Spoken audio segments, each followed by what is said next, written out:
Hey friends, and welcome to American Culture. So in all likelihood, if you've made it to this video, it's because you got one of my letters, A Lady on a Mission. And so I'd like to start there and introduce myself. My name is Alicia Oliver, and I'm getting ready to go on a mission. The thing is, I devoted my life to Christ about 2 years ago, and ever since then, I've been working on obedience. And one of those things is, hey, you got to go out there and serve the Lord. Now, I looked online, I found a couple missions, but it seemed like they just wanted my money. And then it just clicked to me.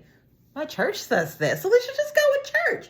And so it was June the 12th, 2023. I get online and I see that the last mission that they have is in October, and the deadline to apply is June 15th. It's to Costa Rica, and for things we're not going to go into, but my heart has already been heavy about needed to go there. It clicked with me. This is what I'm doing. Now, the thing is, you guys, the trip was a whopping $1,800, and I, of course, knew that I could finance this until I read the rules and regulations. Now, the thing is, on there, it clearly states that you are not supposed to finance this trip. You need to write letters and get support, 50 of them. Now, the older version of me started to kick in and say, Alicia, but you don't know 50 people. Those of you who have done the isolation phase that God sets you through, it's like, I don't have enough people to support myself. He does that so that you do start to come to the Lord, and I've developed that relationship.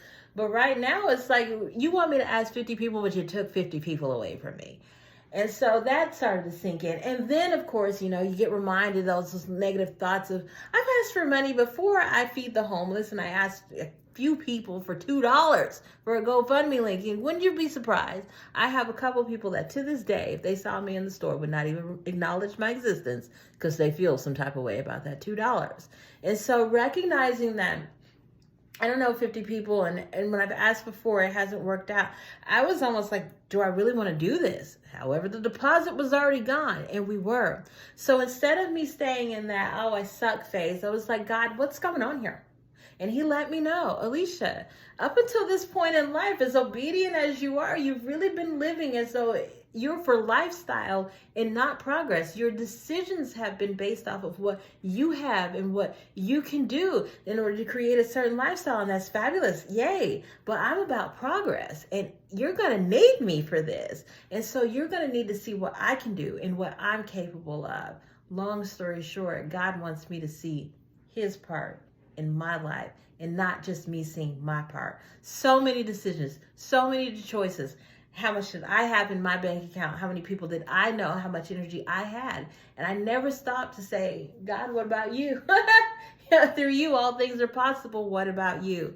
And so at this moment, he's put me in a position to where I can't make this happen on my own. I could if I wanted to go and break the rules, but that's not how I know what God is doing here. He's saying, put this in my hands. You be obedient. You do what I say do. Write your letters and see me work through this process. And so that, you guys, that's what I'm doing.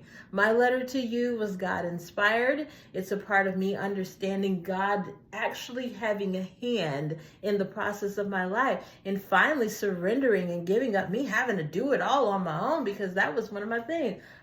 I have a whole life to finance and support here, Jesus, and you want me to go on a mission? Yeah, I do. I do, and I'll take care of the rest. And I trust in God. I trust in Jesus that is what's taking place here. So yes, you guys, I put the link down there in the bio. All the money, it goes back to the church. I don't see any of that. That's why it's so important to write Alicia Oliver out there on the little form, so that I actually do know when my trip is funded, and we'll just go from there. And so, yeah, what you're getting to watch is a young lady taking that great step of faith and obedience. Like, this is really where I'm letting go and letting God. And it's not in a problematic situation where I felt like I didn't have a choice. I have the choice to do it myself, but I know I'm not going to. God's going to do it with me. And I know that he's using you guys to help me do that. So I thank you very much. Again, the link for financing my trip to Costa Rica is down in the bio. Alicia Oliver, Church of 1122. I've sent these messages all over the world. The King of England has even gotten one, so you're in great company. And I hope to maybe even, who knows, develop some connections with some of my new strangers turned neighbors. Have a blessed day, you guys.